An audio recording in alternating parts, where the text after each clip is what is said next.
चलिए जो आज के इस वीडियो में आप लोग का स्वागत है। और आज जो है हम सब मुख्य रूप से जानने वाले हैं, इस नई वीडियो में आपके लिए लाए हैं। इस वीडियो में हम सब जानने वाले हैं यह जो भारत के जो समुद्र तटीय मैदान है उसके बारे में हम सब बात करने इस वीडियो में आए हैं। और ये जो है मुख्य रूप से आपको कॉम्पिटिटिव एग्जाम के लिए बहुत महत्वपूर्ण है, सब्जेक्ट एसएससी जीडी के लिए बहुत महत्वपूर्ण है, यूपीएससी के लिए बहुत महत्वपूर्ण है। तो ये जो जितना भी जो एग्जाम होती है उसके लिए महत्वपूर्ण और क्लास 9th के लिए भी बहुत इम्पोर्टेंट सिलेबस है। तो ये जो है आपको जो है इस वीडियो में के माध्यम से आपको बताएंगे।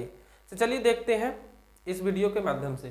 तो देखिए यहाँ समुद्र तटीय मैदान आपको दिख रहा होगा, ऊपर लिखा हुआ है क्या, समुद्र तटीय मैदान। समुद्र तटीय मैदान कहने का मतलब है समुद्र तटीय मैदान है कि समुद्र के किनारे वाले जो जगह। आप लोग जानते हैं भारत को 6 प्रमुख विभाजनों में बांटा गया है। 6 प्रमुख विभाजनों में बांटा गया है। तो ये जो 6 प्रमुख विभाजन है ये मुख्य रूप से देखिए आप लोग, ये उत्तर भारत के उत्तर में पड़ता है और ये दक्षिण है, यहाँ पे देख रहे हैं आपको। और यहाँ पे जो है आप पूर्व देखिएगा और यहाँ पे आप लोग पश्चिम देखिएगा।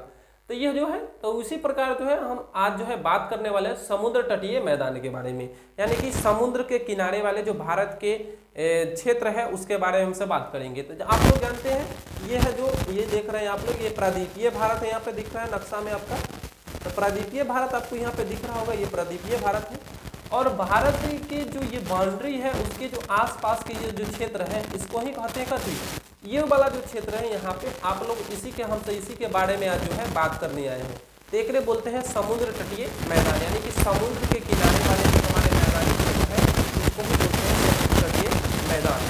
इधर जो है इधर पूर्व पड़ता है तो इसका पूर्वी तटीय मैदान बोला जाता है, इधर पश्चिम पड़ता है तो इसको बोला जाता है पश्चिमी तटीय मैदान। इसी के बारे में हम जो है बात कर रहे हैं। तो ये समुद्र तटीय मैदान को जो है मुख्य रूप से कितने वर्गों में बांटा गया है? समुद्र तटीय मैदान को मुख्य रूप से 2 वर्गों में बांटा गया है। कौन कौन है 2 वर्ग? तो वो आपके यहाँ पे देख सकते हैं। पहला है पश्चिमी तटीय मैदान और दूसरा है पूर्वी तटीय मैदान। अब देखिए पश्चिमी तटीय मैदान का मतलब है, पश्चिमी तटीय मैदान में देखिए ये जो है ये पूर्वी तटीय मैदान है और ये वाला जो नक्शा में दिख रहा है ये पश्चिमी तटीय मैदान हो गया। ये क्या है? पश्चिमी तटीय मैदान, ये हो गया पूर्वी तटीय मैदान। देखिए पूर्वी तट के पूर्वी इधर लिख दिए और पश्चिमी तटीय मैदान के पश्चिमी इधर लिख दिए हैं। तो इसको समुद्र तटीय मैदान को कितने वर्गों में बांटा गया है? तो 2 वर्गों में बांटा गया है। कौन कौन? तो पश्चिमी तटीय मैदान और पूर्वी तटीय मैदान में बांटा गया है। तो इसमें देख लेते हैं पश्चिमी तटीय मैदान में, पश्चिमी तटीय मैदान की क्या विशेषताएं हैं, इसका विस्तार कितना है, इसमें कौन कौन सी दर्रे पाए जाते हैं, कौन कौन से आप लोग देखते हैं। इसमें इसका कितना किलोमीटर लंबा है, कितने भागों में बांटा गया है, तो इसका जो है हम सब देखने वाले हैं। ये जो है इसका देखिए पश्चिमी तटीय मैदान के ऊपर बात करेंगे, यानी कि हम सब इसके बारे में आज अभी बात करने वाले हैं। तो ये जो है इसका जो है विस्तार जो है कहाँ स्थित है, तो आपको पता है पहले स्थित कहाँ है, तो स्थिति इसका जान लेते हैं। पश्चिमी तटीय मैदान तो आप लोग जानते हैं ना, पश्चिम की ओर अरब सागर स्थित है, यह अरब सागर में स्थित है। पश्चिमी तटीय मैदान कहाँ स्थित है? तो अरब सागर में पश्चिमी तटीय मैदान स्थित है। उसके बाद ये देखिए इसका विस्तार देखिए तो गुजरात के खनबात से लेकर, यानी कि गुजरात में पड़ता है खनबात, वहां से लेकर कन्याकुमारी तक इसका ये विस्तार है, यानी कि फैला हुआ है। यानी कि गुजरात यहाँ पे है और कन्याकुमारी जो भारत का सबसे अंतिम छोर है तो यहाँ से यहाँ तक ये क्या है, फैला हुआ है। कौन? तो ये पश्चिमी तटीय मैदान।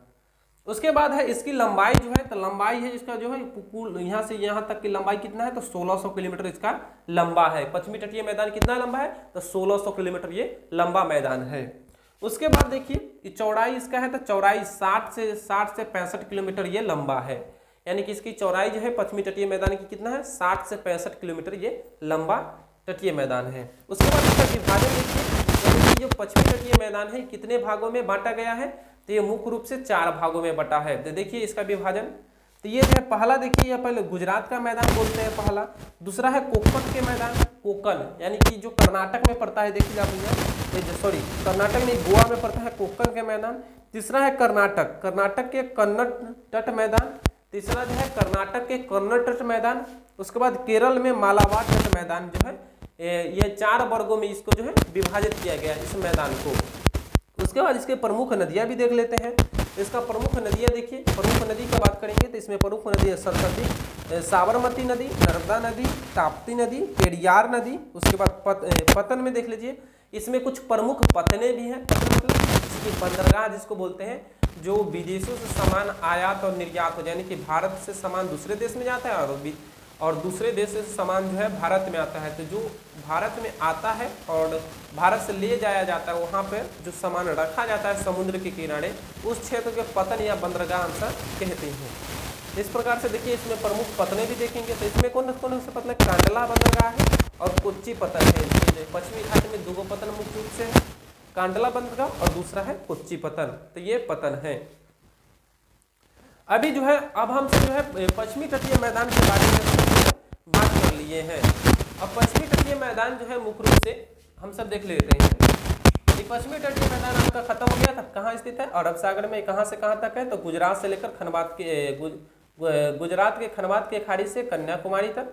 कितना किलोमीटर है? तो ये 1600 किलोमीटर लंबा क्षेत्र है। इसकी लंबाई कितनी है? इसकी चौड़ाई कितनी है? तो 60 से 65 किलोमीटर लंबा है।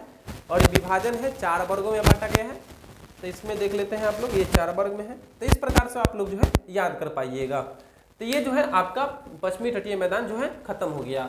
अब हम सब देखते हैं पूर्वी तटीय मैदान के बारे में, यानी कि इस मैदान के बारे में हम सब बात करने वाले हैं। ये मैदान, ये जो आपको दिख रहा होगा मैप में, ये मैदान के बारे में हम सब बात करने वाले हैं, इस मैदान के बारे में। अब ये जो है पश्चिमी तटीय मैदान था, ये पूर्वी तटीय मैदान है। तो ये इसका पहले स्थिति देख लेंगे। तो आप लोग जानते हैं ना, ये इसका जो है इधर कौन सी सागर है? तो बंगाल की खाड़ी में स्थित है। पूर्वी तटीय मैदान कहाँ स्थित है? तो बंगाल के खाड़ी में स्थित है। ये जो है इसका विस्तार जो है गंगा नदी से कन्याकुमारी तक है। कहाँ से? इसका जो विस्तार है गंगा नदी से कन्याकुमारी तक ये फैला हुआ क्षेत्र है।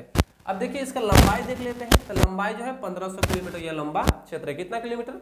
ये 1500 किलोमीटर लंबा क्षेत्र है। इसके बाद इसका चौड़ाई देखिए, तो चौड़ाई 150 से लेकर 350 किलोमीटर ये तक ये चौड़ाई जो है आप लोग ये वाला जो देखते हैं, ये लंबाई हो गया और एक बीच का जो हो गया ये चौड़ाई हो गया। ये चौड़ाई जो है 150 से लेकर कितना है? 350 किलोमीटर तक ये चौड़ा क्षेत्र बोला जाता है। कौन? पूर्वी तटीय मैदान। इसका देखिए अब इसका पूर्वी तटीय मैदान का निर्माण कैसे हुआ है? तो ये देखिए नदी द्वारा लाई गई अवसादों से जो है पूर्वी तटीय मैदान का क्या हुआ है? इसका जो है निर्माण हुआ है। उसके बाद इसका विभाजन देख लीजिए आप लोग। इसको कितने वर्गों में बांटा गया है?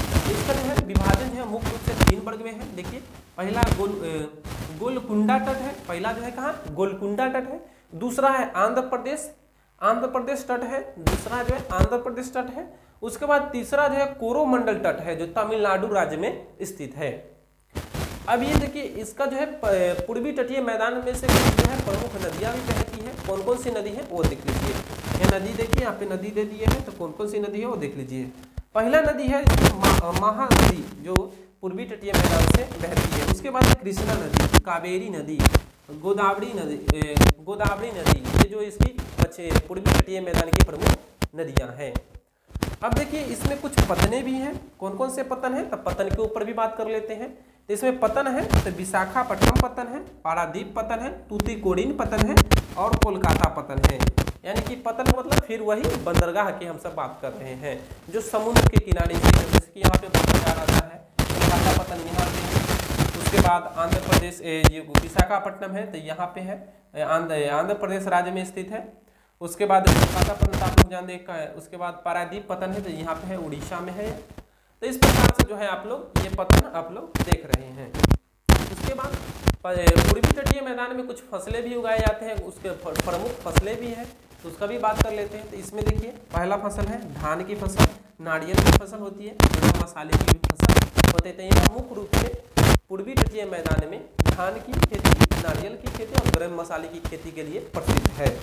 उसके बाद इसमें देखिए समुद्र जल से नमक तैयार किए जाते हैं, और ये मैदान के समुद्र जल से क्या किए जाते हैं? नमक भी तैयार किए जाते हैं।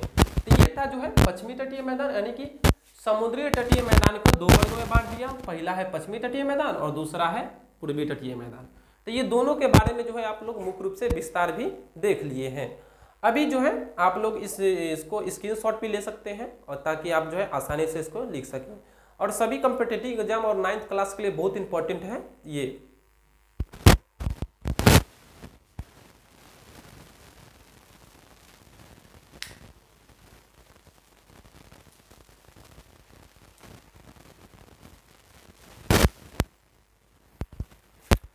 अगर इसमें इससे संबंधी आप कोई भी वीडियो इसी प्रकार के और कोई वीडियो आप लोग देखना चाहते हैं तो मेरे चैनल को सब्सक्राइब कर ले, लाइक कर ले, ताकि आने वाली जो वीडियो जो है आपको नोटिफिकेशन आपको मिल सके।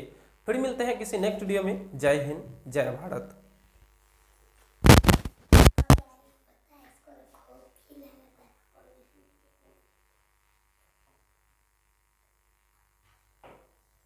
दिखाइए